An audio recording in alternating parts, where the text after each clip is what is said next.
Yan mga idol, magandang tanghali po. Tanghali ngayon ay napakainit po dito sa amin ngayon. Ito po yung aking pamangking puging-pugi. Hoy, bagong baba ka yata ng bundok ah. Saan ka ba galing? Ubat. Ano ka, nangumang?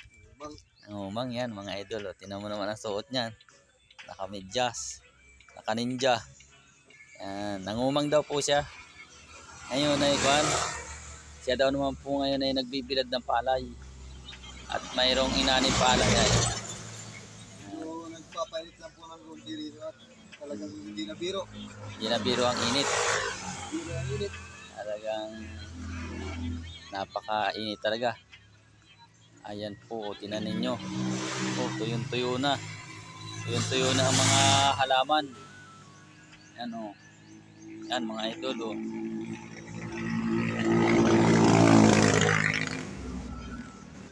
Ayan po yung binilad namin o. Yan o. Ayun, medyo malayo lang ng kaunti lang. Kalihis lang ang kalihis. Medyo naandun lang sa una-una ng kaunti. Malapit din naman. Ay napakaganda po magbilad ngayon at napakainit. Shout out sa iyo, Aris. Sigo. Yan po ang poging-poging isang buko. Yan. Siya po yung nagbibilad at mamaya daw po pagkatuyo ng palay, pababayon niya. Wala daw pong bigas na, kakaunti na. Kaya dapat may pabayon na. Dami po na daan sa sakyan o. Sunod ang sasakyan dito sa amin mga idol. Napakainit po talaga. Init ng panahon. Truck pang nadaan mga idol.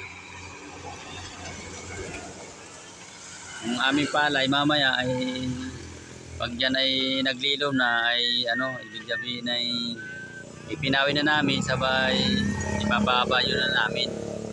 Ipapabayo namin mamaya ang hapon. Tuyo na yan ay. Ang palay na yan. Galaw ka naman sa init na yan. Singaw lang ng karsada. Talagang napakainit na. Yan po mga idol.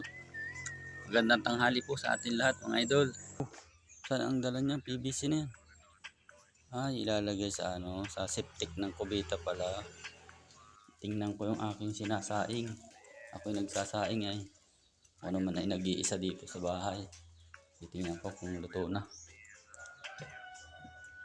Uy, luto na. Itlog ang ulam ko. Tapos mamaya magbubukas na akong sardinas mga idol. Salamat po mga idol at magandang tanghali po sa atin lahat. Ito po ang ulam ko. Sabay magbubukas po ako ng sardinas.